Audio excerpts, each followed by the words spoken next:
office with the insurance company up there, and I literally moved down here, and I didn't have any income for 2 months.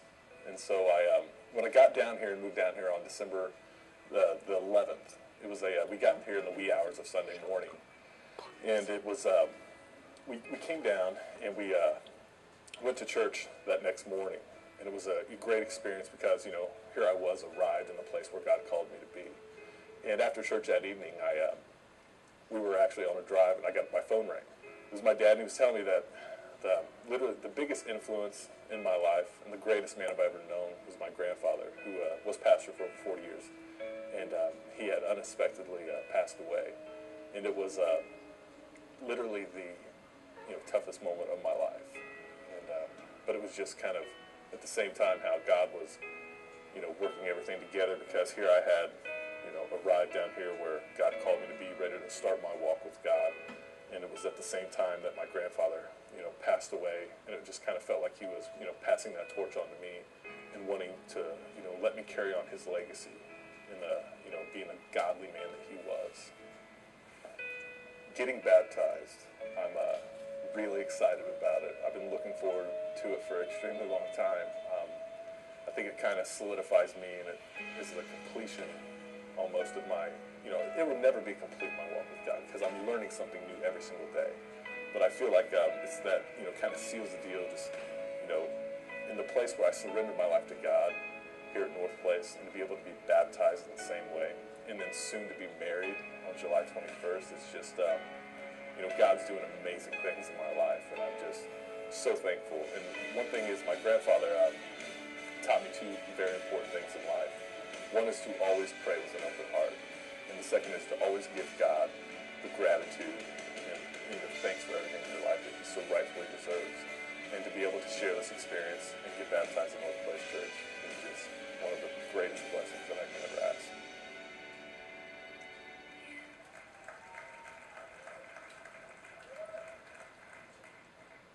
My heart really connects with Brandon's story because it's similar to how I got here. Just kind of trusting God even when it seemed a little foolish. And I want to thank you, because I talked about how this event, this day, is often a reminder of what God's done in us. Hearing your story is a reminder of what He's done in me.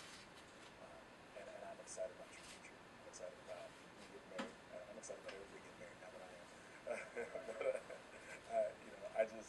I love what God has done in such a short period of time for you, your willingness to trust Him, even when it didn't make sense. And I hope for others, it may be salvation. It may be God calling you to do something like Ripley's doing in Golden Haiti, or coming down here to Dallas, whatever it is that God's calling you to do. Even if it doesn't necessarily make sense, there's something beautiful when you trust Him, and you come out on the other side and you say, look at what He's done in my life. Thank you for reminding me of that. So, Brandon, upon your profession of faith in Jesus Christ, I baptize you in the name of the Father, the Son, and the Holy Spirit.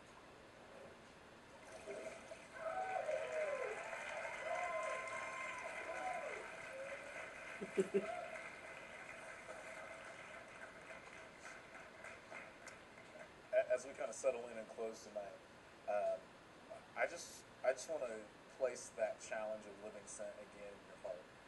I'm so thankful for all of these that were baptized, because they let their lives, their stories, be an apologetic, be an example, be a template of God's grace and redemption and stirring in their lives. And I want to encourage you to do the same. I want to encourage you to realize that there is power in your story. There's power in what God has done in you. There's power in all of that. And my heart has really been wrapped around that the greatest message that we're ever going to preach is not going to be me preaching a sermon from a certain book of the Bible or an entire book of the Bible, or taking Thessalonians and making my 5-chapter book last 14 weeks. It's probably not going to be that. It's going to be when you find out that this really works. I told you a couple of weeks ago, the way generations are built, there's always a question that identifies a generation. So there was the boomer generation, and they wanted to know how long would something last. And then there was the buster generation. They always wanted to know how big was something. And then there was Generation X, and they wanted to know, does this apply to me? Is this relevant? Is there relationships? And then there's us. We're the millennials. And the question that we often ask is it real? Is it something that really is true? Or is it something that's contrived and it's fake and it's a presentation and it's acted out? I can come across that way. As a sermon series or a worship set can come across that way. But when you see somebody tell their story about how they were involved in drugs, or they had lost their way, or they had grown up in life and their relationship with God had become stale, and then all of a sudden, God shows up, shows Himself, and they're changed. There's not a lot you can do to argue with that. And so this is better than any message that I'll preach, because you know that this is real. And they didn't say they were perfect. They didn't say they got it all figured out. They didn't say, that they'll never make a mistake again. In fact, they didn't say anything towards that. They just said, in this moment, we want to show the example of all